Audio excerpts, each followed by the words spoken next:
తాకట్లో ఉన్న బంగారాన్ని విడిపించలేక వడ్డీల మీద వడ్డీలు కడుతూ ఇబ్బంది పడుతున్నారా?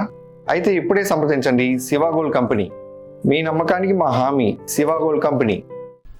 ఇరాన్పై అమెరికా ఉక్కుపాదం మోపుతోంది. మధ్యప్రాచ్యంలో సైనిక కార్యకలాపాలను ముమ్మరం చేసిన యుఎస్ ఇరాన్పై విధించిన నావికా దిగ్బంధాన్ని కఠినంగా అమలు చేసేందుకు ఏకంగా 20కి పైగా యుద్ధ నౌకలను మోహరించింది. 55కి పైగా వాణిజ్య నౌకలను దారి మళ్లించింది. మరోవైపు వాణిజ్యపరంగా అత్యంత కీలకమైన హర్మూజ్ జలసంధిని తిరిగి తెరిచేందుకు ఒమన్, ఇరాన్ మధ్య కీలక ఒప్పందం తుది దశకు చేరుకున్నట్లు తెలుస్తోంది. ఇరాన్పై నావికా దిగ్బంధాన్ని కఠినంగా అమలు చేస్తున్న అమెరికా సెంట్రల్ కమాండ్ అందుకోసం మధ్యప్రాచ్యంలో భారీగా బలగాలను మోహరించింది. ఈ సైనిక మిషన్ల కోసం 20కి పైగా యుద్ధ నౌకలను రంగంలోకి దించినట్లు ఎక్స్ వేదికగా వెల్లడించింది.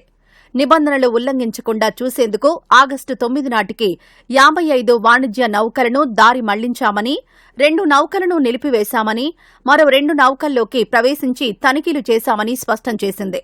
తమ యుద్ధ నౌక యుఎస్ఎస్ రాస్కు చెందిన నావికులు కూడా ఈ ఆపరేషన్లో పాల్గొన్నట్లు తెలిపింది.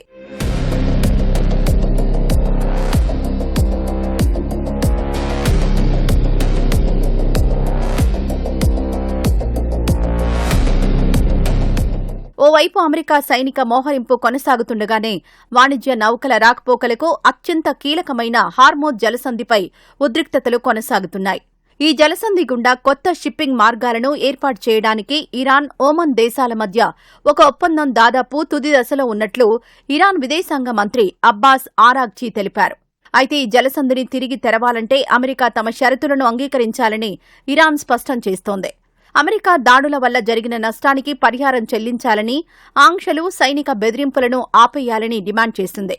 గల్ఫ్ ప్రాంతంలో తమపై విధించిన నావికా దిగ్బంధాన్ని వెంటనే ఎత్తివేయాలని, స్తంభింపజేసిన ఇరాన్ ఆస్తులను విడుదల చేయాలని ఇరాన్ డిమాండ్ చేస్తోంది.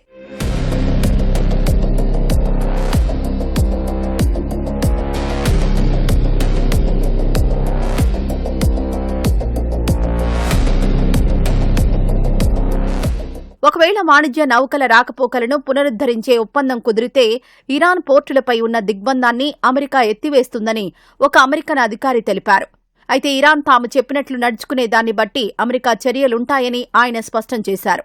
ప్రస్తుతం అమెరికా, ఇరాన్ మధ్య నేరుగా చర్చలు జరగడం లేదు. కేవలం మధ్యవర్తుల ద్వారానే సంభాషణలు సాగుతున్నాయి.